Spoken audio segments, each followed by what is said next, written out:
Up next, a Democratic presidential debate hosted by PBS and moderated by Tavis Smiley. From Howard University in Washington, D.C., this is an hour 25 minutes.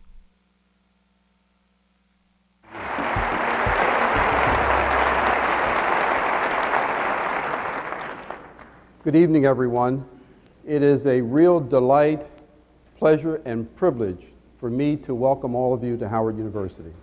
On behalf of our trustees, our faculty members, our students and staff, please know that we view this as a signal honor and a signal moment in the history of Howard University. At Howard, we take leadership for America and the global community seriously. And this is a serious moment for all of us, indeed, for all Americans. Tonight, we will hear questions posed and responses to issues affecting our community and the greater community as well.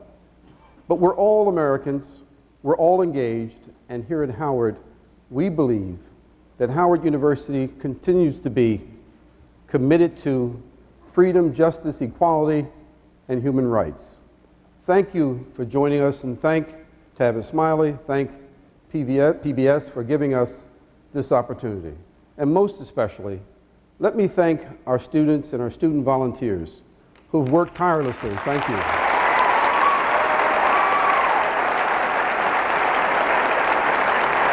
Thank you. Our students have worked tirelessly to make tonight memorable for each and every one of you and our viewing audience. Again, on behalf of the immediate and extended Howard University family, thank you very much. Thank you. Please welcome the host of the Tom Joyner Morning Show, Tom Joyner.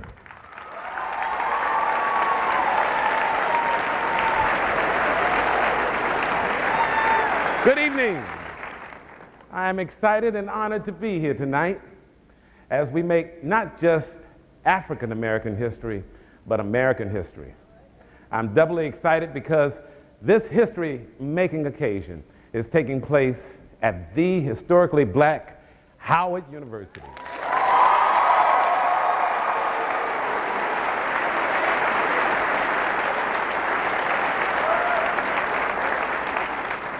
Now, if you don't know anything about me, let me share a little bit about myself.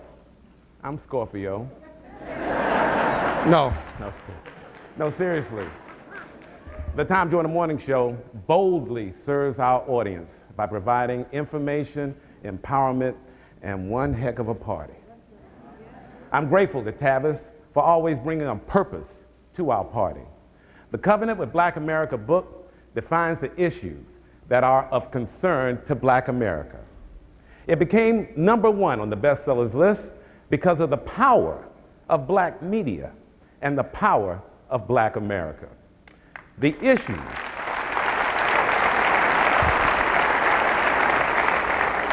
issues of Black America are the same as the issues for all of America, but not necessarily in the same order. Tavis always says, when America catches a cold, Black America gets pneumonia. We suffer disproportionately with too many of the nation's ills. We deserve more than last-minute visits during Sunday morning church services.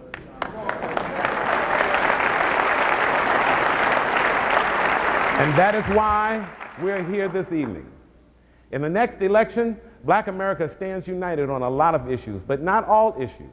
And that's why our vote cannot be taken for granted. Thank you, Tavis, for giving these candidates a chance to do what we do every day, make Black America a priority. And now, the moderator of the All-American Presidential Forum, my friend, Tavis Smiley.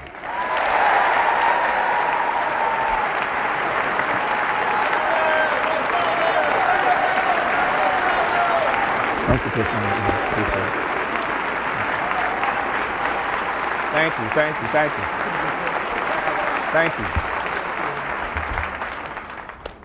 Thank you, and thank you, Tom. Thank you, Tom, for your abiding friendship and your work to help make Black America better. I believe that when we make Black America better, we make all of America better. Let me commence tonight by thanking Howard University for hosting us and PBS for having the courage and the conviction and the commitment to make this all-American presidential forum possible. We live now, as you well know, in the most multicultural, multiracial, multi-ethnic America ever. Public broadcasting, then, at its best, celebrates that reality. It is our hope tonight that as you watch this All-American Presidential Forum here on PBS or listen on Public Radio International, you'll come to appreciate that as Americans, we all want the same thing: to live in a nation as good as its promise. We are here tonight because, as Tom mentioned, of the covenant with Black America, or as I like to often refer to it, the little book that could. It is a book that details, of course, the most pressing issues of concern to Black America and what everyday people can do to create change.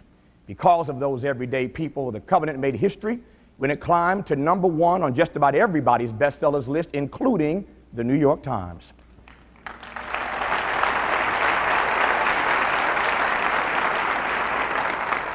Tonight's conversation, then, isn't so much a pop quiz for these candidates as it is an open book test. Put simply, where do you stand on the issues that matter most to people of color in America? The Covenant is a collection of some of the best ideas in Black America offered by some of the brightest minds in Black America. Indeed, I see contributors here tonight like Marion Wright Edelman, Wade Henderson, Mark Morial, former Surgeon General Dr. David Satcher, and Princeton professor Cornel West. Dr. West, in fact, offers us in the Covenant a powerful formulation on leadership. You can't lead people if you don't love people, and you can't save people if you don't serve people. And so tonight we ask of ourselves and we ask of these candidates, what's the depth of your love for everyday people, and what's the quality of your service? Dr. King put it this way: any of us can be great because any of us can serve. All it takes is a heart full of grace and a soul generated by love. Some weeks ago, I received a letter that 4 young people in Memphis, Tennessee, were washing cars and hosting garage sales to raise funds to attend this All-American Presidential Forum tonight. Young people who are quite often labeled by our society as high risk. In the letter, they asked me, Mr. Smiley, not for money, but for help in securing tickets to attend. I told them that it might be a little tough because in Washington, everybody is a VIP, but that I would do what I could. The truth is, you know that once I read that letter, there was absolutely no way that these young Americans would be denied. And so please welcome from Memphis, Tennessee, washing cars to get here, Kaylor Boyce, Darren Boyce, Robert Smith, and Roy Smith Jr.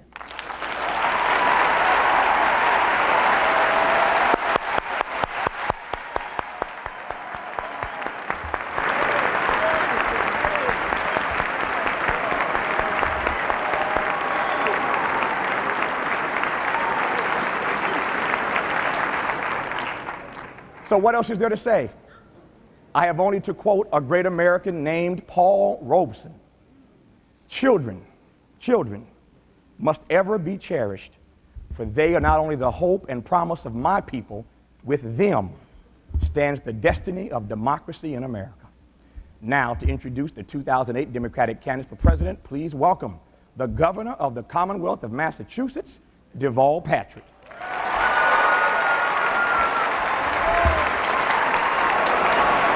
Thank you very much. Thank you. Thank you very much. Thank you, ladies and gentlemen. And I am very, very pleased to be here at Howard University for this, the first All-American Presidential Forum on PBS. It's a heady time for Democrats in Massachusetts and all across the country. A majority of governors are Democrats. We have Democratic majorities in both houses of the Congress, and the National Republican Party seems philosophically adrift. But beware, because discontent with Republicans is not enough to elect a Democratic president, nor should it be. We have to offer a more positive and hopeful vision for a united America, to run on what we are for, not just what we are against. In Massachusetts and all across America, people are less interested in the differences between the right and the left and want a serious debate about right and wrong. The field of candidates that you are about to meet represents a depth of experience and breadth of vision that would make any American proud. Each one offers leadership committed to changing the course of our nation, both here at home and abroad. Their ideas, creativity, and dedication to the common good reflects what it means to be a Democrat. So here we go.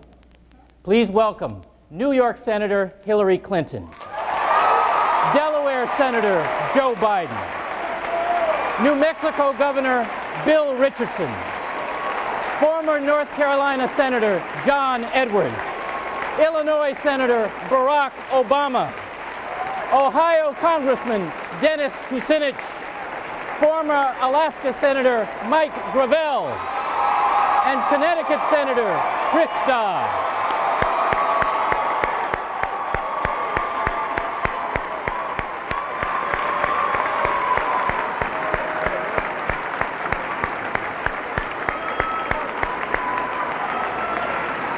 Good luck.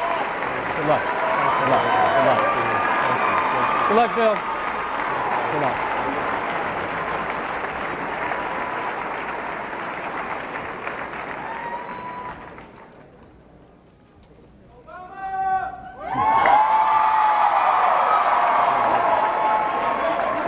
Reach it, close it in. You squeeze in and take a picture. Thank you. Thank you. It's hot. Thank you. If the candidates can now take their places on the podiums. If the candidates can now take their places on the podiums.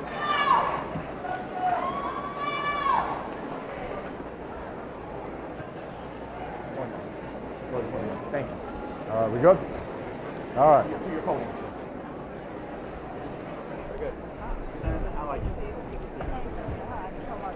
Great. Senator, we spoke before. Where did that run?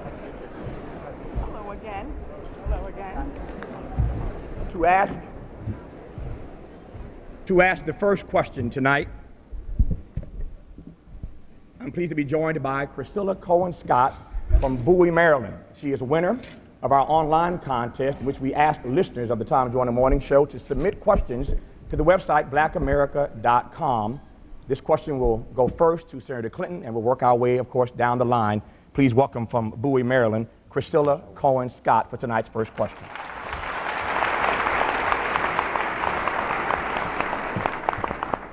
Good evening, candidates. Good evening. In 1903, the noted intellectual W.E.B. Du Bois said, "The problem of the 20th century is the problem of the color line." Is race still the most intractable issue in America? And especially, I might add, in light of today's U.S. Supreme Court decision, which struck down the use of race as a factor in K through 12. Well, thank you for that question, and it is abundantly clear, especially today, that race and racism are defining challenges not only in the United States, but around the world.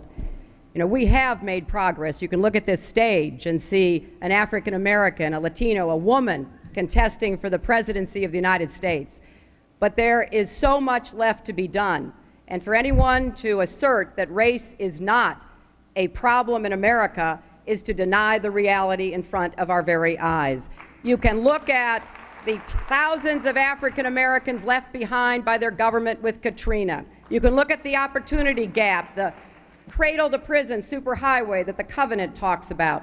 And you can look at this decision today, which turned the clock back on the promise of Brown v. Board of Education that was resting on the fact that children are better off if they are part of a diverse, integrated society. So yes, we have come a long way, but yes, we have a long way to go. The march is not finished. And I hope that all of us, the Democratic candidates, will demonstrate clearly that the work is yet to be done, and we call on everyone to be foot soldiers in that revolution to finish the job.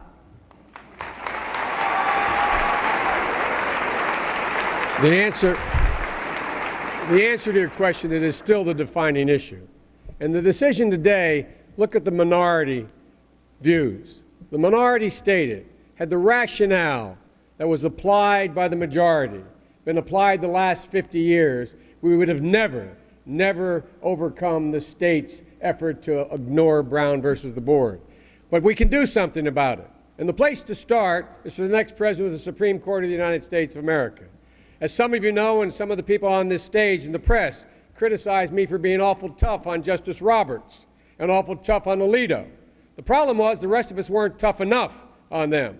They have turned the court upside down, and the next president of the United States will be able to determine whether or not we go forward or continue this slide. It's the single most imperative generational decision the next president will make, and you better pick the right person to make it.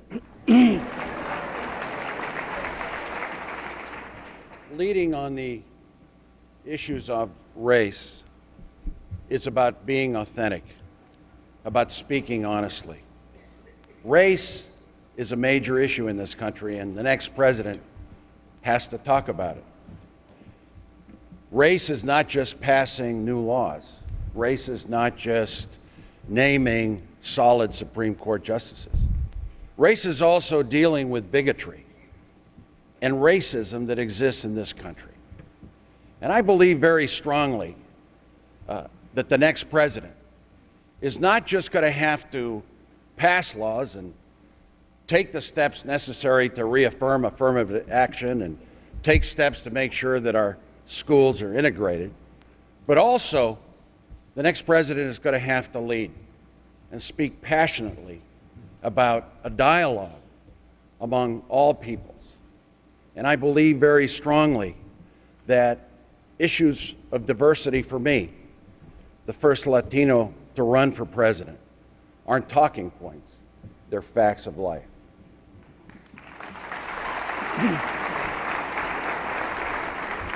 Well, let me say first thank you to the Howard Bison for hosting us here tonight. We're very proud to be here. This is one of the great HBCUs in America, which all of us should be proud of. I'm proud of some that we have in my home state of North Carolina. And I also want to thank you for hosting this debate where finally we can talk about inequality in America, which is at the heart and soul of why I'm running for President of the United States. The truth is that slavery followed by segregation, followed by discrimination, has had an impact that still is alive and well in America. And it goes through every single part of American life. We still have two public school systems in America, these two Americas that I've talked about in the past. Man, they are out there thriving every single day. We have two public school systems in America, one for the wealthy, one for everybody else. We have two healthcare systems in America, and we know that race plays an enormous role in the problems that African Americans face and the problems that African Americans face with health care every single day. There are huge health care disparities, which is why we need universal health care in this country. But we have work to do. All of us have work to do. And by the way, also making sure that every single American, including people of color, are allowed to vote and that their vote is counted in the election and that we know that their voice is heard in the election. But we have, all of us have a responsibility to build one America that works for everybody across all racial barriers that still exist in this country. Well, first of all, thank you for the question. Tavis, thank you for helping to organize this. All the contributors of the Covenant, thank you. And thank you to Howard and Dr. Schweigert and all of you who have made me what I am. This is where Thurgood Marshall and the team from Brown crafted their strategy. And if it hadn't been for them, I would not be standing here today. And it was their fundamental recognition that for us to achieve racial equality was not simply good for African Americans, but it was good for America as a whole. That we could not be what we might be as a nation unless we healed the brutal wounds of slavery and Jim Crow. Now, we have made enormous progress, but the progress we have made is not good enough. as many have already mentioned, we live in a society that remains separated in terms of life opportunities for African Americans, for Latinos, and the rest of the nation. And it is absolutely critical for us to recognize that there are going to be responsibilities on the part of African Americans and other groups to take personal responsibility to rise up out of the problems that we face. But there's also got to be a social responsibility. There has to be a sense of mutual responsibility, and there's got to be political will in the White House to make that happen. That's what I'm committed to doing. That's the reason I'm running for president.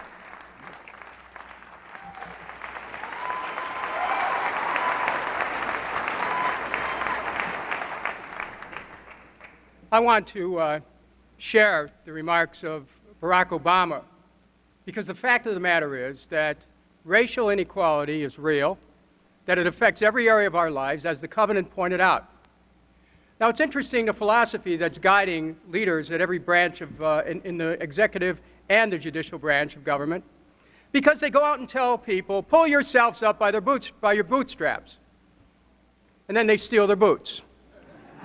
We need to have a policy in education which, first of all, is guided by certain fundamental rights. Jesse Jackson Jr. has a bill that makes having an equal opportunity for education a matter of a constitutional privilege. And with this Supreme Court ruling, it is imperative that we have a constitutional amendment guaranteeing educational opportunity equality. Next, in the meantime, universal pre-kindergarten. Every child aged 3, 4, and 5 should have access to full quality daycare. Eliminate those disparities that we see early on in school. Eliminate No Child Left Behind, which is aimed at testing instead of improving children's educational opportunity through language, music, and the arts. And finally, we need to take the resources away from war and military buildups and assure that every child should have a chance for a quality college education as well. Thank you. First off, let me thank the organizers. This is the fairest debate or forum that we've had thus far this year. Let me add that racism was here with us at the beginning of this country. It was here in the last century, and it's going to be with us in the 21st century. And one of the areas that touches me the most and enrages me the most is our war on drugs that this country has been putting forth for the last generation. In 1972, we had 179,000 human beings in jail in this country. Today, it's 2.3 million, and 70% of them are black African Americans. And I hope my colleagues will join me in standing up and saying, like FDR did with Prohibition, we'll do away with that. And FDR did it. And if I'm president, I'll do away with the war on drugs, which does nothing but savage our inner cities and put our children at risk. There's no reason for this. There's not an American that doesn't understand the culture and the understanding that Prohibition was a failure. And so we repeat it again, like we repeated Iraq after we had the failure of Vietnam. When will we learn? When will we learn that the issue of drugs is a public health issue? Addiction is a public health issue, not a criminal issue where we throw people in jail and criminalize them to no advancement to the people. And if there's one group of people in this country that needs to face up to that problem, and we have to face up to it, and that is the African American community.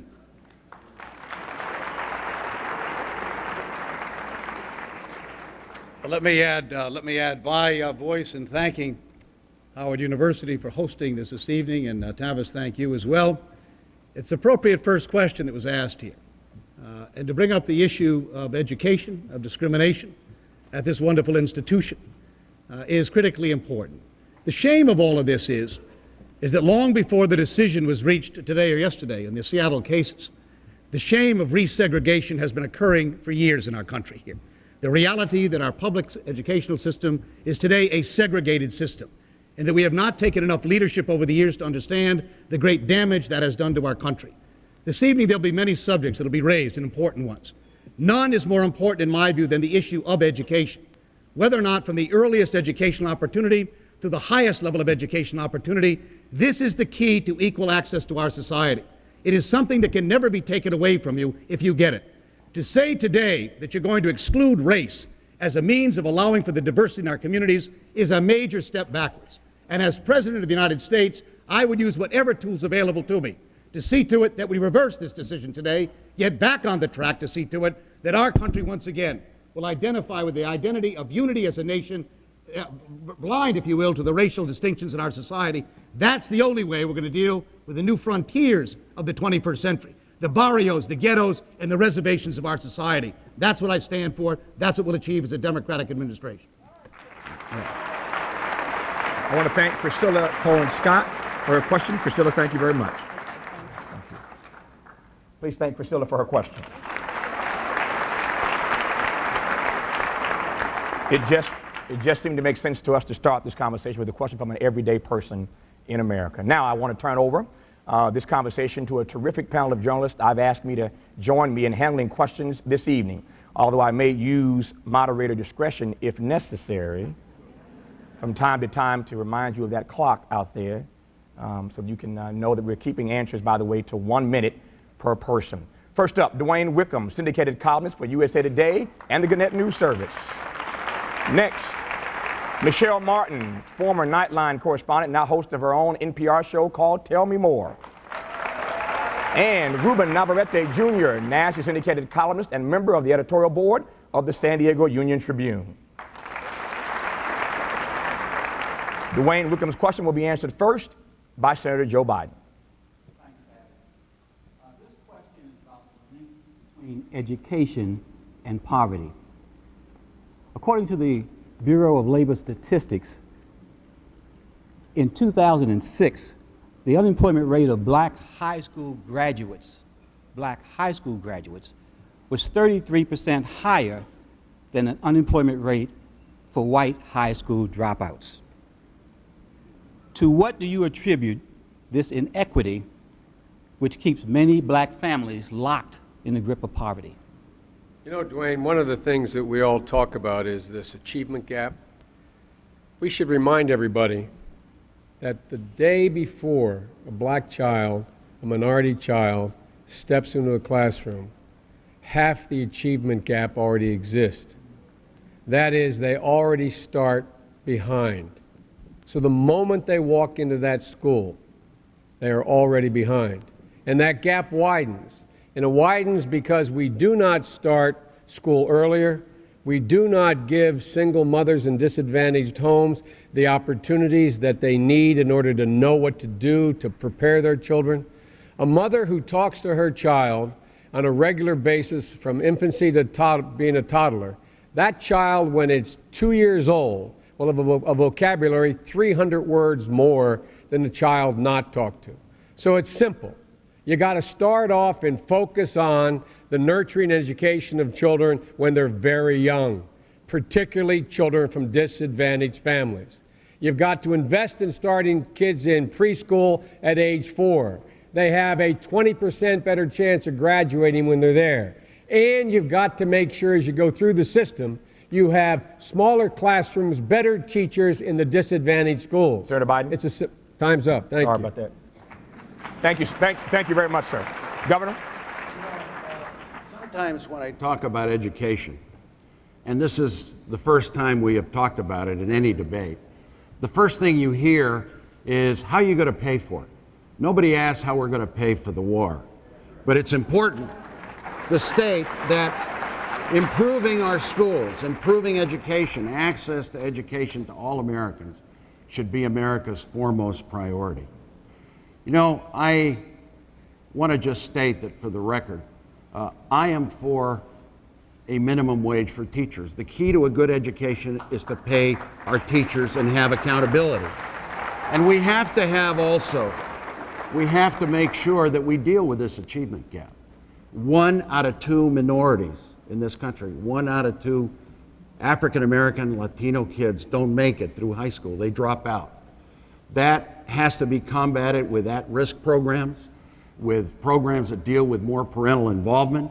We have to start early, universal preschool. We did this in New Mexico. We did this, kids under 4. Full-day kindergarten. Governor? We have to have healthy breakfast for every child. And finally, we have to find a way to give every American access to a college education. Thank you, sir. Senator Edwards?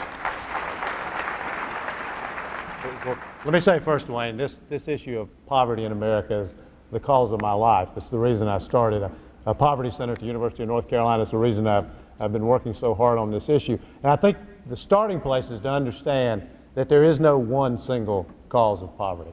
You know, when you have young African-American men who are completely convinced that they're either going to die or go to prison and see absolutely no hope in their lives, when they live in an environment where the people around them don't earn a decent wage, when they go to schools that are second-class schools compared to the schools in wealthy suburban areas, they don't see anything getting better.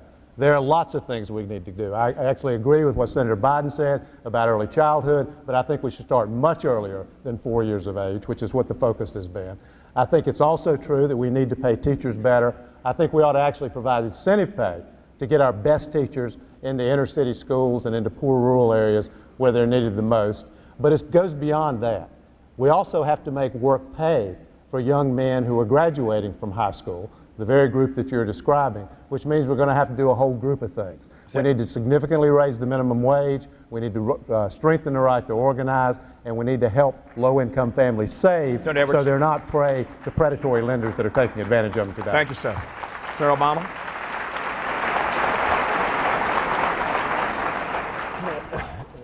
A number of the things that we've got to do have already been mentioned. Early childhood education, and John's exactly right, it starts from birth. And where we can get parenting counselors to go in and work with at-risk parents, it makes an enormous difference. We've got to make sure that teachers are going to the schools that need them the most. We're going to lose 1 million teachers over the next decade because the baby boom generation is retiring. And so it's absolutely critical for us to give them the incentives and the tools and the training that they need, not only to become excellent teachers, but to become excellent teachers where they're most needed. We're going to have to put more money into after-school programs and provide the resources that are necessary. When you've got a bill called No Child Left Behind, you can't leave the money behind for No Child Left Behind, and unfortunately that's what's been done. But the most important thing is that we recognize these children as our children. The reason that we have consistently had underperformance among these children, our children, is because too many of us think it is acceptable for them not to achieve. And we have to have a mindset where we say to ourselves, every single child can learn if they're given the resources and the opportunities, and right now that's not happening. We need somebody in the White House who's going to recognize these children as our own.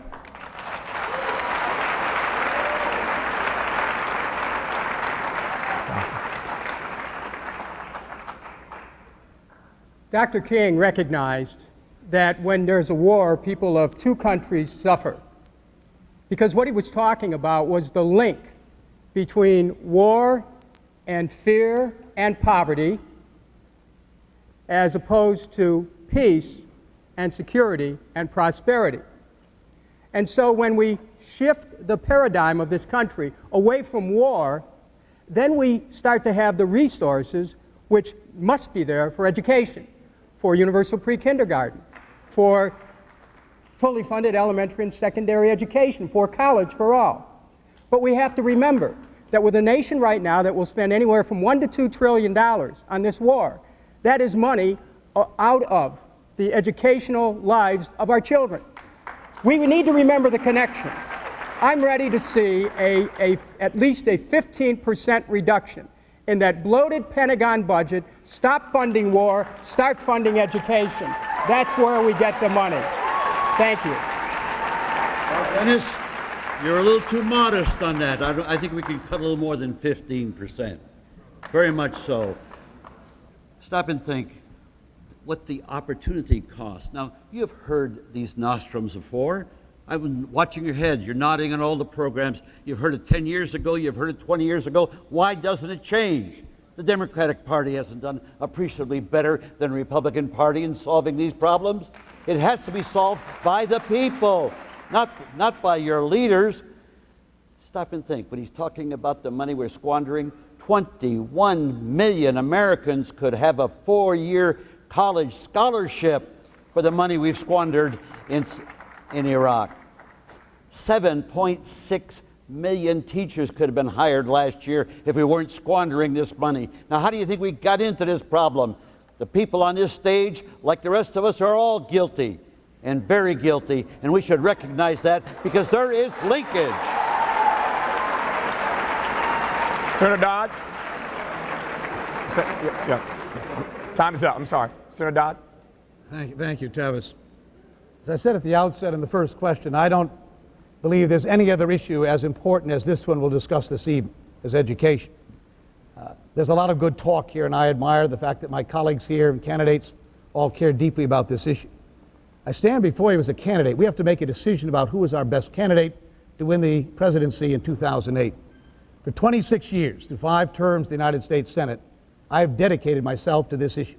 I'm very proud of the fact that Marian Wright Edelman, the Children's Defense Fund, has come to me over and over again and proud to have authored the legislation to deal with the whole child, that authored the first child care legislation in this country, to begin at the earliest days to make sure that parents have the assurance that there'll be a quality place for their child to be, in an affordable place, an available place, and then to begin with early childhood education, to see to it that we'd have a good Head Start program. I'm proud of the fact that I was called the Senator of the Decade by the National Head Start Association. I have walked the walk on these issues. I am committed to these issues. There's nothing that will be a higher priority to me as President of the United States than to see to it that America's children, from the earliest days of their arrival, certainly through the upper education branches of our educational system, have the equal opportunity. None of us here can guarantee success, but we have an obligation to guarantee an opportunity to that success. The key to that door is the education of the American child. Thank you, Senator. Well, I really believe that it takes a village to raise a child, and the American village has failed our children. We have heard absolutely the right prescription. I have fought for more than 35 years for early childhood education, for more mentoring, for more parent education programs, to get our children off to a good start. I have fought to make sure that schools were fair to all children. That's the work I did in Arkansas, to try to raise the standards, particularly for the poorest of our children, and most especially for minority children. And certainly in the White House years and now in the Senate, I've continued that effort, because I don't think there is a more important issue. But I also believe we cannot separate the education part from the economic part. There is still discrimination in the workplace. There are still people who are turned down and turned away who have qualifications and skills that should make them employable. So this is a broader issue that we have to address. The next question from Michelle Martin of NPR will be answered first by Governor Richardson. Thank you, Tavis. Good evening, Governor. Good evening, candidates. I'm sure you'll agree there are a lot of beautiful young people out here in the audience today, and we're very pleased to be here at Howard University. So you can imagine how disturbed we were to find out from the Centers for Disease Control that African Americans are 17% of all American teenagers. They are 69% of the population of teenagers diagnosed with HIV/AIDS. Governor and candidates, what is the plan to stop and to protect these young people from this scourge?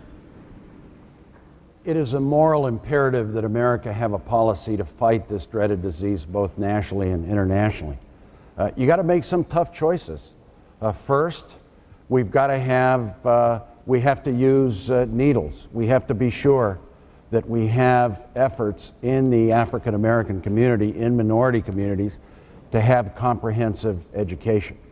In addition, we have to deal with Africa.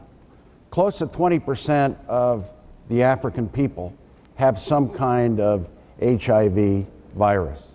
It's important that the President of the United States make a major funding effort, a major commitment to deal with this issue. And here I'm going to say something positive about President Bush. His funding for Millennium accountability and Millennium appropriations has been relatively impressive. And I believe it's important that not only we deal with this issue in this country, bringing condoms, finding ways to increase needles, penetrating minority outreach in communities. That's how to deal with it. Thank you very much. Senator Edwards. Thank you very much for the question.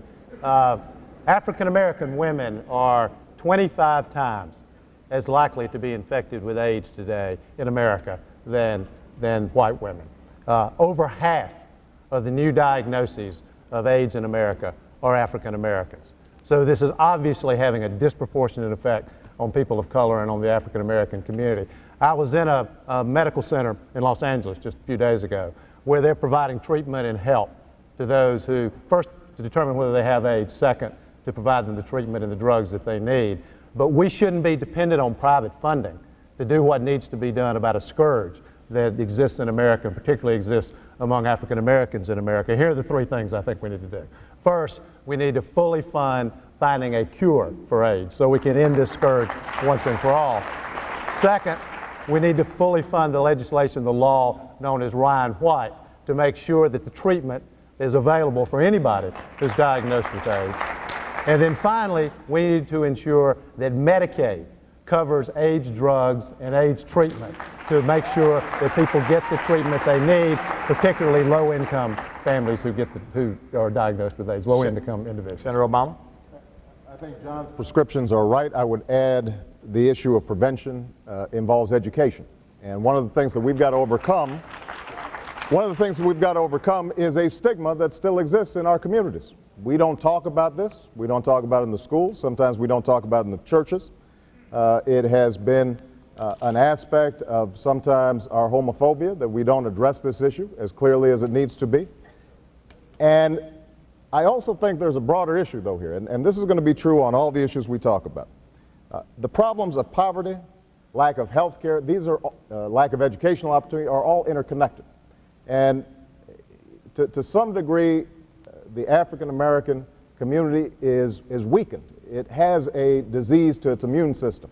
When we are impoverished, when people don't have jobs, they are more likely to be afflicted not just with AIDS, but with substance abuse problems, with guns in the streets. And so it is important for us to look at the whole body here and make absolutely certain that we are providing the kinds of economic development opportunities and jobs that will create healthy communities, that we've got universal health care that ensures that people can get regular treatments. Those are the kinds of strategies that over the long term are going to make a difference in our communities. Thank you, sir. Congressman?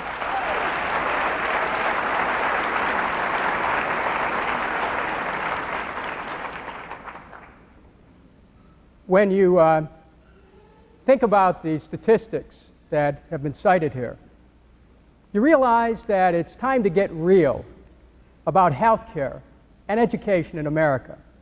We need to understand that the ability of our public schools to be able to communicate sex education as a priority at the early age helps children to understand the consequences of their action. But there's another dimension here too, and that is, we have a nation of such wealth, yet we have 46 million Americans without any health insurance, another 50 million underinsured. It's time for us to make every American know that they should have access. It is a basic right in a democratic society. We should be able to fund all those diseases where people are suffering and they need care, but we have to end for-profit medicine. It is time to take the for-profit insurance companies out of the business.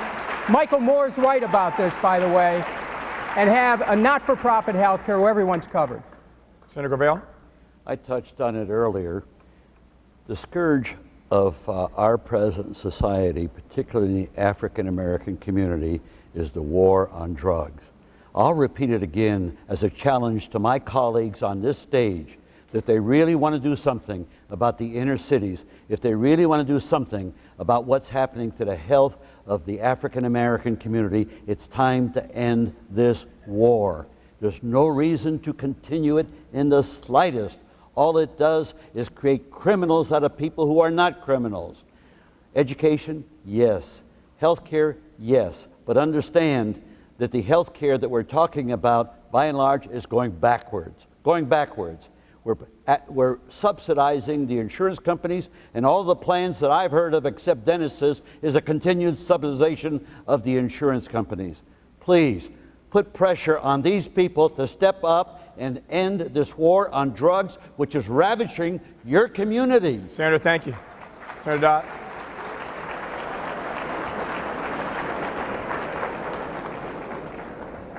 Well, thank you. I want to I'd certainly underscore a number of the suggestions that have been made on dealing with this. I'd add another one in addition, and that is a need for far broader usage of school-based clinics in our society. where children have the opportunity to be able to confront and talk with people that may be willing to give them the kind of sound advice they need on sexual education and the like. But also each and every one of us can play a role in this. There's a job, obviously, for government here in funding and support, but I believe that each and every citizen bears a responsibility to reach out and do what they can to educate a child. Our church is doing this in many ways. We need to do a better job in our schools, inviting parents and insisting there be more participation in our school systems. It isn't just HIV/AIDS. The minority community, the African American community in our country, suffers from a lack of access to a wide variety of health care needs. Infant mortality among the black community is 2.5 times what it is in the white community. The problems of cardiovascular diseases, obesity, diabetes, you go down a long list. It isn't just AIDS, it's a wide range of these issues. And we need to begin to address this issue by understanding that it isn't just universal coverage, but access to that coverage, which has been missing. And to understand there's a variety of issues that need to be addressed in addition to HIV/AIDS. But each and every one of us, as citizens, can make a difference. Senator Clinton. I was going to say, Tavis, I'll take global warming for 600 here. Yeah. I thought maybe we had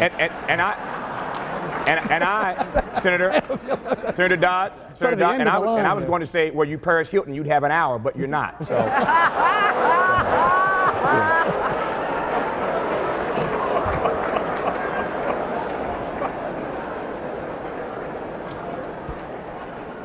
That was good. That was good, Tavis.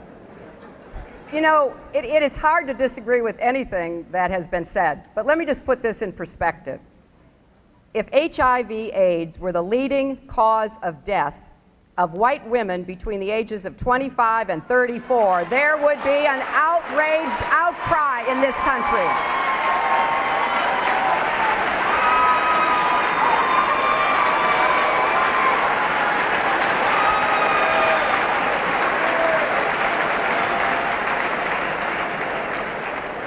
So let me quickly say, before I get compared to Paris Hilton, that yes, we have to do all of this, and I'm working on this. I'm working to get Medicaid to cover treatment. I'm working to raise the budget for Ryan White, which the Bush administration has kept flat, disgracefully so, because there are a lot of women, particularly, who are becoming infected in poor rural areas as well as underserved urban areas in states where, frankly, their state governments won't give them medical care. So this is a multiple dimension problem. But if we don't begin to take it seriously and address it the way we did back in the 90s, when it was primarily a gay men's disease, we will never get the services and the public education that we need. Senator Biden.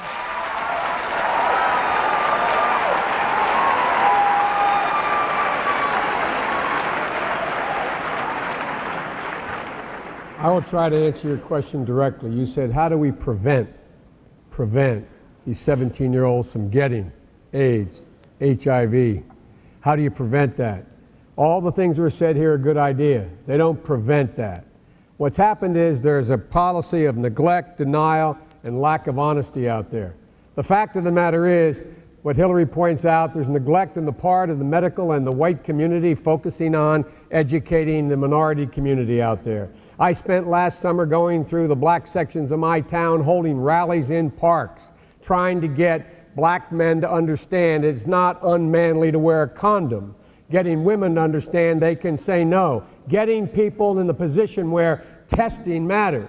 I got tested for AIDS. I know Barack got tested for AIDS. There's no shame in being tested for AIDS. It's an important thing, because the fact of the matter is, in the community's engaged in denial. They're engaged in denial. No one wants to talk about it in the community, and we do not have enough leaders in the community and outside the community demanding we face the reality, confront the men in the community, as well as the women, letting them know there are alternatives. Thank you. Tavis, I just got to make clear, I got tested with Michelle. When we were in Kenya and Africa, so I don't want any confusion here about what's going on. And I got tested to save my life because I had 13 pints of blood with my wife. And I'm sure Michelle appreciates you clarifying. In public. Let me take now moderator's privilege here we unapologetically tonight want to cover as much as we can, and I know the candidates appreciate topics they haven't had a chance to address heretofore. So after the question that Mr. Navarrete will ask, that will be first answered by Senator Edwards. We will then cut your responses to 30 seconds to cover more subject matter tonight, and I thank you for your cooperation. But you will have a minute. 30 seconds on this. You have a minute to answer this question. A minute to answer this question, then we'll go to 30 seconds for the remainder of the conversation. Mr. Navarrete. Thank you, Tavis. This week, billionaire Warren Buffett said that the very wealthy aren't taxed nearly enough. In fact, he noted that he's taxed at a lower rate than some of his employees who earn much less. Do you agree that the rich aren't paying their fair share of taxes? And if so, what would you do about it? Well, I think we have, in fact, I've heard Warren Buffett himself talk about the genetic lottery that we have in America, where the family you're born into has an awful lot to do with what happens with your life. And what we want to do, I think, is live in an America where no matter who your family is or what the color of your skin or where you're born, everybody gets the same chance to do well. And people who have done well ought to have more of a responsibility to pay back to the country and to the community and those around them. I think there are at least a couple of things we need to do. First, we need to get rid of George Bush's tax cuts for rich people, which have distorted the tax system in America. I would use that money to pay for universal health care to make sure everyone's covered. But the second problem that he's talking about is we have a capital gains rate, 15%, which is the rate that most people pay on their investment income, like Warren Buffett, that's significantly lower than the tax rate that his secretary pays. Senator Edwards? That's not right. There is a moral disconnect. We ought to honor work in this country, not just wealth. Thank you, sir. There's no doubt that the tax system has been skewed. And the Bush tax cuts, people didn't need them, and they weren't even asking for them. And that's why they need to be lapsed, so that we can pay for universal health care and other initiatives. But I think this goes to a broader question, and that is, are we willing to make the investments in genuine equal opportunity in this country? People aren't looking for charity. And one of the distressing things sometimes when we have a conversation about race in America is that we talk about welfare and we talk about poverty, but what people really want is fairness. They want people paying their fair share of taxes. They want that money allocated fairly. One of the distressing things about Katrina was the fact not only that the Bush administration did not respond, but the tragedy had happened before the hurricane struck. And that is because we had not made systematic investments. And the only way we're going to make it is by making sure that those of us who are fortunate enough to have the money actually make a contribution for all the programs that we've been talking about tonight. Congressman? There's three questions involved here. What are we taxed, who is paying, and how are our tax dollars spent? Right now, we know that those who are in the highest brackets are not paying a fair share. We understand that. And we also understand that a lot of these corporations are taking their business offshore so they can offshore their profits and escape paying billions, tens of billions of dollars in taxation. And we also know that our tax dollars right now are being spent overwhelmingly on war and military buildups.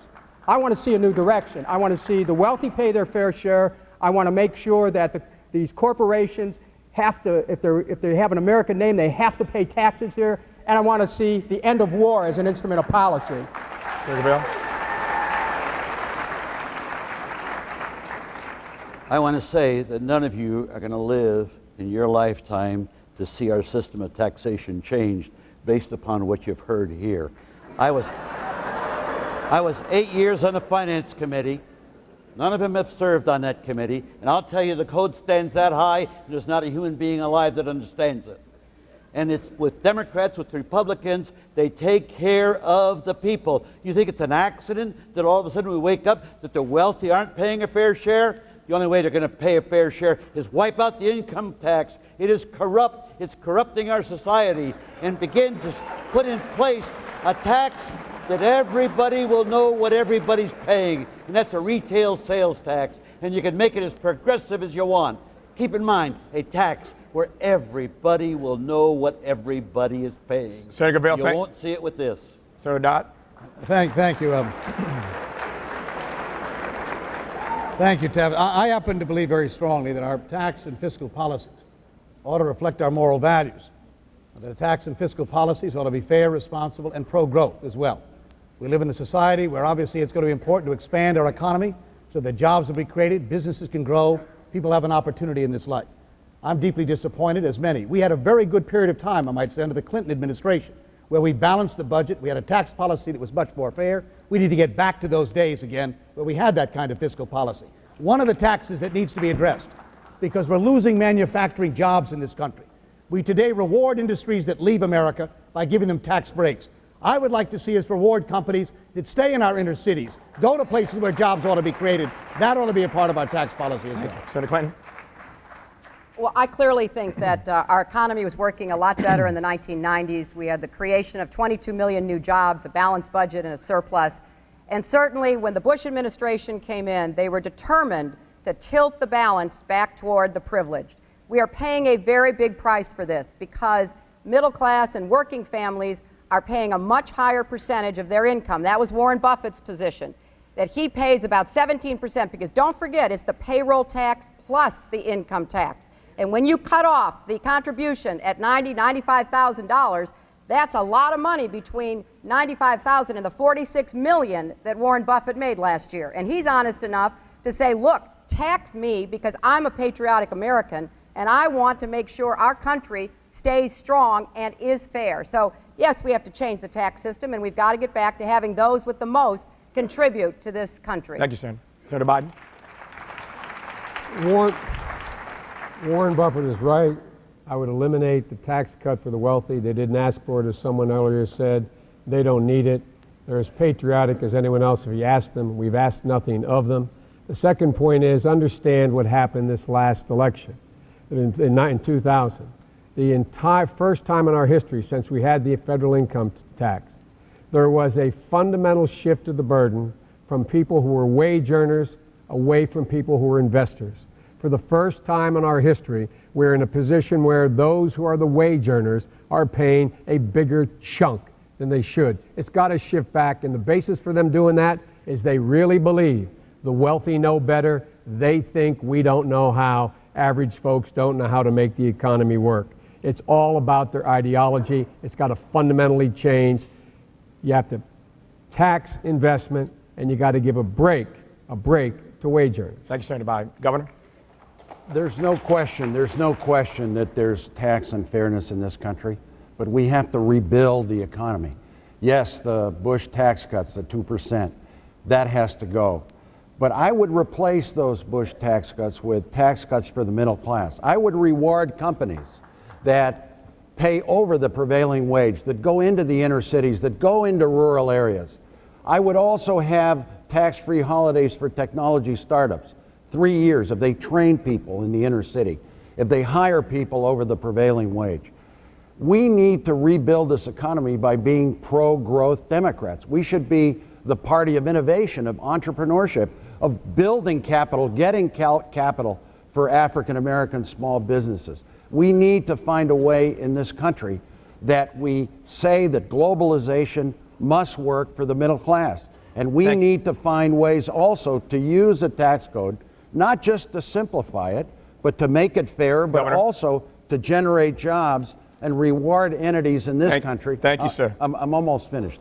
Your time? Yeah, thank you. Yes, you are, and I thank you. As I asked your cooperation of a moment ago, again, we unapologetically wanted this conversation to be different, to cover as much as we could in terms of subject matter. So Dwayne Wickham's question now will be answered first by Senator Obama, 30 seconds, and we'll cover a lot more ground. Thank you. Okay, please stay with me on this one. According to FBI data, blacks were roughly 29% of persons arrested in this country between 1996 and 2005. Whites were 70% of people arrested during this period. Yet at the end of this 10-year period, whites were 40% of those who were inmates in this country, and blacks were approximately 38%. What does this data suggest to you? That the criminal justice system is not colorblind. It does not work for all people equally. And that is why it's critical to have a president who sends a signal that we are going to have a system of justice that is not just us, but is everybody. And you know, this is something that I've got a track record working on at the state level where a lot of the criminal justice issues come up. That's why I passed racial profiling legislation at the state level. That's why I passed legislation to make sure that we didn't have Senator wrongful Obama. convictions. But it requires some political courage because oftentimes you are accused of being soft on crime when you deal with these issues. Thank you, sir. I love you, but I'm trying to keep this moving. Yes, sir, Congressman. As president, I'll have an attorney general who is going to be sensitive to the very issues that you raised. First of all, we need to seek to end mandatory minimums. We know who's serving those mandatory minimums. Second, we need to have the emphasis with respect to drug offenses on rehabilitation, not incarceration. And third, as president, I'll do everything I can to end the federal death penalty, which I've already introduced legislation for in the past, because we need to have an approach that recognizes the discrimination which exists in our justice system. Thank Senator you. Gavale. Is it a surprise to anybody in this room that if you don't have any money, you don't get any justice? Is that a surprise to you all? My gracious. The only way you're going to get justice is to turn around and empower yourselves to become lawmakers so you can change the system. And there's no thought of really changing the system today. It's politics as usual. Senator Dodd.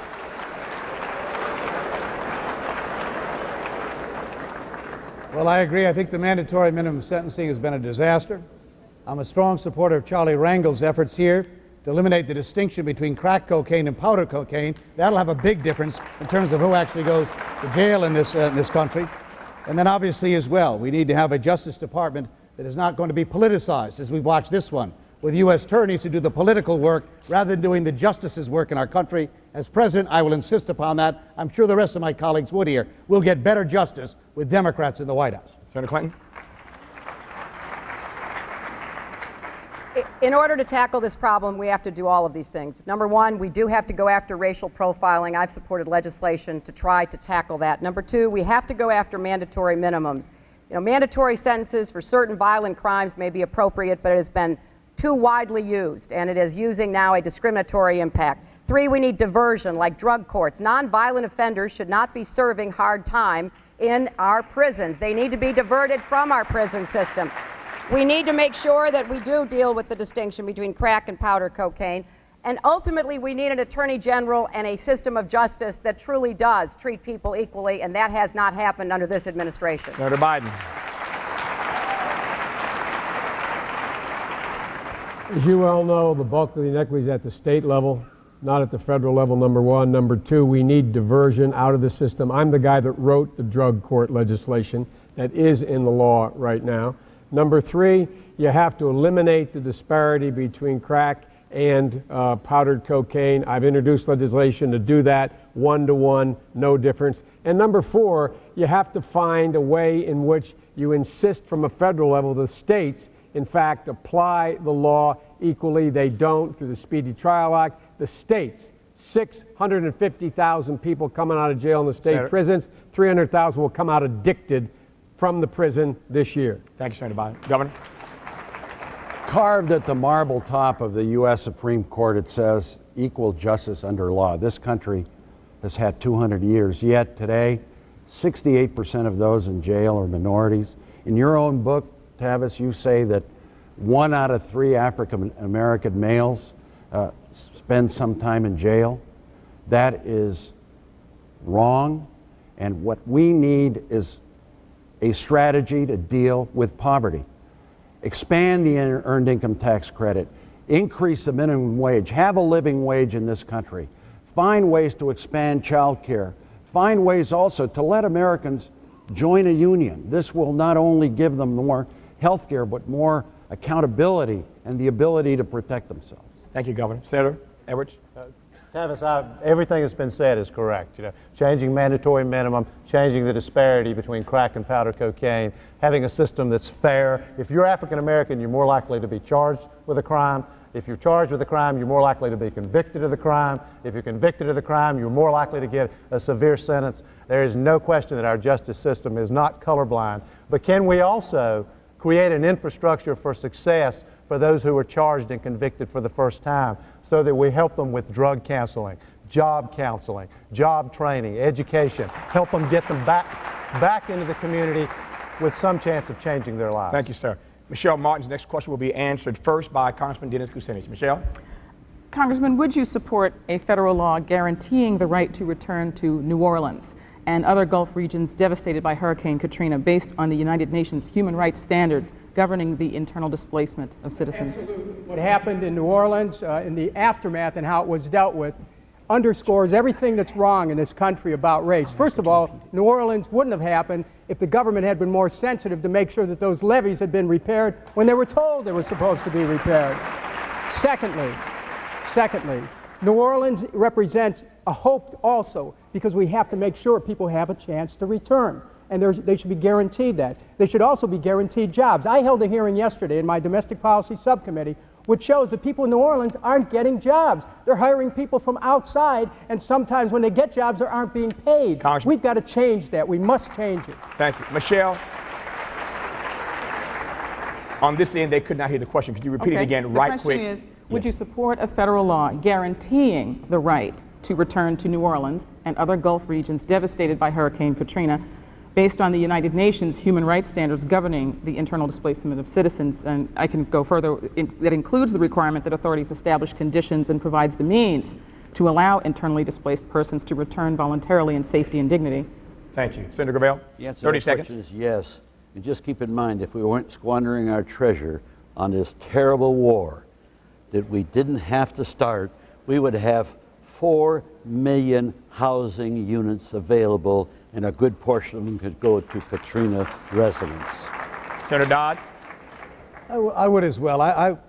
New Orleans and Katrina have become a symbol of everything that went wrong with this administration's failure to respond to a people in need. I can think of no better way to have New Orleans and Katrina, that event, become a symbol of what we can do right in this country by giving people the opportunity to come back and the support they will need to regain their lives. This is an American city. Anywhere else in America, we'd want to step up and see to it that people would get that help. This is the least we ought to be able to do to see to it they get their lives back together. Senator Clinton? I have proposed a 10-point Gulf Coast recovery agenda because it's sort of as a chicken and an egg issue, Michelle. First, we've got to get the hospitals back up. We've got to get the law enforcement and the fire departments. You know, right now, this administration has basically neglected, with almost criminal indifference, the rebuilding of the Gulf Coast, in particular New Orleans and the parishes. So even if we were to give people a right, there is nothing to return to. We have got to rebuild New Orleans, and it's not only the protection from the levees, it is all the infrastructure. And until very recently, the administration would not give the people of New Orleans the same right we had after 9/11, which was to get FEMA money without a 10% match. And we finally got that changed, but it was outrageous that it took so long. Thank you, Senator. Senator Biden? The U.S. Constitution should be sufficient. We don't need to go to the United Nations. All we got to do is step up. We got to step up and pay to rebuild those firehouses, pay to bring those cops back, pay to rebuild those hospitals. It is a nation's problem. It is not the problem merely of the people of Louisiana or New Orleans. This is an American city, incapable on its own of doing this. It's an American problem. We should guarantee the reconstruction. Senator Governor? The answer to your question is yes, I would support that. I would also support the Katrina Recovery Act of Representative Waters. This has been the most disgraceful episode in an American response to help our own people. What we need to do in this country is not just atone for a miserable performance before, during, and after Katrina, but for the future. One, we need to make sure that FEMA is directly under the president. Secondly, we need to make sure that we eliminate the 10% match. They did it for 9/11 in New York. They ought to do it for this situation. Third, we should get rid of all the burdensome loans that are taken out. We also need to say to the insurance companies, you have to insure these people and rebuild homes in Louisiana. Thank you, Governor. Senator Evers? This is an issue I care about personally and deeply. As many of you know, I announced my presidential campaign for the 9th Ward of New Orleans. I think we took 700 college kids down to help rebuild, who gave up their spring break to work with me and others to help rebuild New Orleans. I'm proud of those kids. We have a huge responsibility as president. I will make one person, a very high-level, competent person in the White House, responsible for reporting to me every day on what he did in New Orleans yesterday. And then I'll say the next day, what did you do yesterday? And what we should do is allow the people of New Orleans to rebuild their own city. We ought to pay them a decent wage, give them health care coverage, instead of having big multinational corporations get billion-dollar contracts with the government. Thank you very much. Senator Obama? Well, let me finish John's thought, because it's an important one. Halliburton or Bechtel or these other operations getting the contracts to rebuild instead of giving the people in New Orleans the opportunity to rebuild and get jobs and training is a further compounding of the outrage. I think that what's most important, though, that we have a president who is in touch with the needs of New Orleans before the hurricane hits, because part of the reason that we had such a tragedy was the assumption that everybody could jump in their SUVs, load up with some sparkling water, and check into the nearest hotel. And we've got to have one person in charge. We've got to have a FEMA director that's reporting to the president, but we have to have a president who understands the reality that people in New Orleans were being neglected prior to the hurricane, and there are potential Katrinas all across this country that have been left unattended. Thank you. Ruben's question will be answered rather first by Senator Gravel. Yes, Ruben. A lot of Americans are concerned with outsourcing of U.S. jobs. Most corporations, I think it's fair to say, don't share that concern. In fact, they argue that we're living in a global economy and Americans have to compete in that environment. Which side are you on? And if you agree that outsourcing is a problem, what's your solution? No, outsourcing is not the problem. What is the problem is our trade agreements that we have that benefit the management and, of course, the shareholders, and have neglected on either side of the issue, whether it's in Mexico or in other countries or the United States. That's the problem that must be addressed. So no, it's not outsourcing, but I would add to it, it's the way all these people want to finance health care on the backs of businesses that make them uncompetitive in the world. That's the part of the problem, and our system of taxation is also part of the problem because it makes us uncompetitive in the world. Senator Gravel, thank you. Senator Dodd? Yeah, I disagree. I think it's a huge issue here. The fact of the matter is we're exporting a lot of valuable jobs in this country, and we shouldn't be doing it. I offered legislation that was passed that prohibited the Defense Department from outsourcing contracts going off our shores here when many hardworking Americans ought to be allowed to do those jobs. I talked earlier about providing the tax incentives. When you have people literally driving to the international airports to fly to some country to provide some funding for a local project in those nations, bypassing the very communities that could very well use those kind of jobs and economic growth, that is wrong. I will continue to do what I can to see to it that we limit outsourcing of American jobs. Thank you, Senator Dodd. Senator Clinton? Well, outsourcing is a problem, and it's one that I've dealt with as a senator from New York. I started an organization called New Jobs for New York to try to stand against the tide of outsourcing, particularly from upstate New York and from rural areas. We have to do several things. End the tax breaks that still exist in the tax code for outsourcing jobs. Have trade agreements with enforceable labor and environmental standards. Help Americans compete, which is something we haven't taken seriously, which goes back to the very first question about education and skills. Let's not forget that 65% of kids in an age cohort do not go on to college. What are we doing to help them get prepared for the jobs that we could keep here that wouldn't be outsourced, and find a new source of jobs? Clean energy, global warming would create millions of new jobs for Americans. Senator Biden? I agree with everything that was said here, but the bottom line here is that eliminating the tax breaks is not going to keep jobs here in America. We've got to make it more attractive to have jobs here in America and for corporations to be here.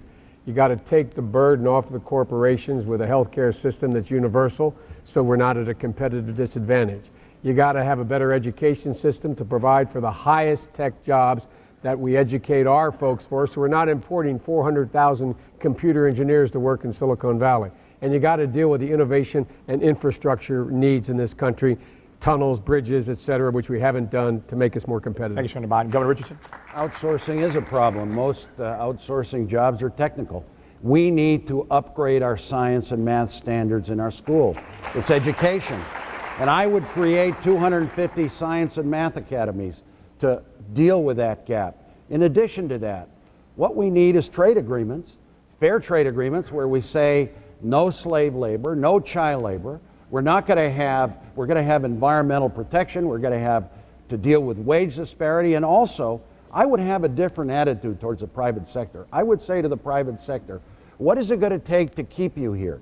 I would have an industrial policy where we invest in high growth industries, in health industries, in high tech and renewable energy to keep those jobs here. Thank you very much. Senator Edwards? Well, let me say first, this is something I don't have to read about in the book. I've seen it up close. I saw what happened when the mill that my dad worked in all his life, and I worked in myself when I was young, closed, and the jobs went somewhere else. It was not just devastating to him and his pride and his dignity, it was devastating to the community. And the same thing has happened all over America. I think a lot of the things that have been said are true. America's got to compete. We have to be the best educated, most innovative workforce on the planet. We also need trade agreements with real environmental and labor standards that the President of the United States is willing to enforce. And third, we need to eliminate all tax breaks for companies who are taking their jobs overseas and getting a tax break for doing it. Senator Obama? I now live in Chicago, but I'm not originally from Chicago. I moved there to work with churches who were dealing with the devastation of steel plants that had closed all throughout the region. Tens of thousands of people had been laid off. There was never a federal effort to come in after those closings and to figure out how can we retrain workers for the jobs of the future? How can we invest and make sure capital is available to create new businesses in those communities? And so not only do we have to deal with our trade agreements, not only do we have to eliminate tax breaks for companies that are moving overseas, not only do we have to work on our education system, but we also have to have an intentional strategy on the part of the federal government to make sure that we are reinvesting in those communities that are being burdened by globalization and not benefiting from it. Thank you, Senator. Congressman? I've stood behind plant gates that were locked, where grass is growing in the parking lots, where they used to make steel, they used to make bicycles, washing machines, and now there's grass growing in the parking lots. I know what the solution is, and you do too, and I want to challenge my fellow candidates. One of my first acts in office will be to cancel NAFTA and the WTO and go back to trade conditioned on workers' rights, human rights, and environmental quality principles. That's what we must do. A Democratic administration started NAFTA. A Democratic administration will end it. As I look at my watch, we're down to about 5 minutes in this conversation. This will be the last question. Unfortunately, we've done a good job of covering a variety of subject matter different than the previous conversation. But Dwayne, very quickly, this will be the last question, and it will start with Senator Dodd. This question is about Darfur. This is the second time that our nation has had a chance to do something about genocide in Africa. The first came in Rwanda in 1994 when we did nothing as more than 500,000 people were slaughtered there. What does this country's unwillingness to move aggressively to end the slaughters that take place in Darfur today, what does it say about our claim to moral leadership? Well, we've unfortunately, as a result of our conflict in Iraq, the sustaining of a military presence there, have lost our moral authority, unfortunately. And as a result of that, our ability to mobilize the world on issues like Darfur has been severely damaged. But the United States should be able to take some unilateral action here in providing the kind of protection for people who are being slaughtered in that country. In the meantime, get our military out of Iraq, as I planned and offered to do, and thus regain that stature, which we need to be doing as a nation in this world, and be able to build those coalitions that will respond to an issue like Darfur. But in the meantime, the United States ought to act. Thank you, Senator Dodd. Very quickly, Senator Clinton. There are three things we have to do immediately. Move the peacekeepers that finally the United Nations and the African Union have agreed to into Sudan as soon as possible. In order for them to be effective, there has to be airlift and logistical support, and that can only come either unilaterally from the United States or from NATO. I prefer NATO. And finally, we should have a no-fly zone over Sudan, because the Sudanese government bombed the villages before and after the Janjaweed come. And we should make it very clear to the government in Khartoum, we're putting up a no-fly zone. If they fly into it, we will shoot down their planes. It's the only way to get their attention. Thank you, Senator. Senator Biden. I have been calling for 3 years to stop talking and start acting. We don't have to wait to get out of Iraq to regain our moral authority. We've lost part of our moral authority because we stood by and watched this carnage. And if need be, if the rest of the world will not act, we should and should have already 2 years ago imposed a no-fly zone, and we should have 2 years ago, absent the willingness of the rest of the world to act, put American troops on the ground to stop the carnage. Thank you, sir. Governor Richardson. Thank you. You know, in the last debate, I upset some people because I said we should use the levers on China on then hosting the Olympics to do something on Darfur. You know, I believe that fighting genocide is more important than sports. So what I would like to do is, one, a no-fly zone, get economic sanctions backed by the Europeans. We need to find ways to stop the massive rapes. I was in Darfur 3 months ago. Today, a report by Refugees International laid out a plan to deal with that. Hate to cut you off. We should not forget about Africa. American policymakers should take stands on Africa, not just the Middle East and Iraq. Thank you very much. Senator Edwards, thank you very much. Senator Edwards. I agree, no-fly zone. We need to get a security force on the ground. Sanctions, need to put pressure on the Chinese. But Darfur is part of a bigger question for America, which is how do we reestablish ourselves after Iraq as a force for good in the world again? And I think there are lots of things we ought to do. Instead of spending $500 billion in Iraq, suppose America led an effort to make primary school education available to 100 million children in the world who have no education, including in Africa. Suppose we led on stopping the spread of disease, sanitation, clean drinking water, and economic development. Thank you very much. I got just a few seconds. Senator Obama. The no-fly zone is important. Having the protective force is critical. But we have to look at Africa not just after crises happen. What are we doing with respect to trade opportunities with Africa? What are we doing in terms of investment in Africa? What are we doing to pay attention to Africa consistently with respect to our foreign policy? That has been what's missing in the White House, and that our long-term security is going to depend on whether we're giving children in Sudan and Zimbabwe and in Kenya the same opportunities so that they have a stake in order as opposed to violence and chaos. Congressman, I've got 15 seconds for you and 15 seconds for Mr. Guerrero. Very quickly. It's time for the United States to stop looking at Africa as a place where our corporations can exploit the people. And, I mean, because let's face it, let's face it, if Darfur had a large supply of oil, this administration would be occupying it right now. Congressman, we need to stop. Congressman, we need to stop giving Sudan a pass on their looking the other way. Congressman, I hate to cut you off. I got to get at least a quick response from Senator Guerrero. Very simple. If we have a president, he has to have moral judgment. No, Mike, you can't hear me? Or you can hear me now? We have to have a president who has moral judgment. Most of the people on this stage with me do not have that judgment and have proven it by the simple fact of what they've done.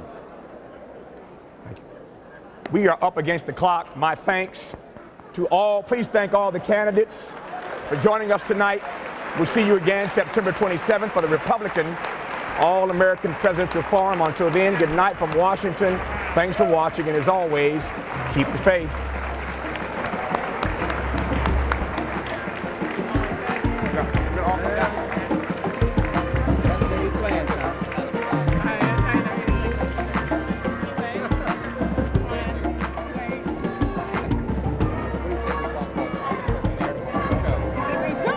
We should.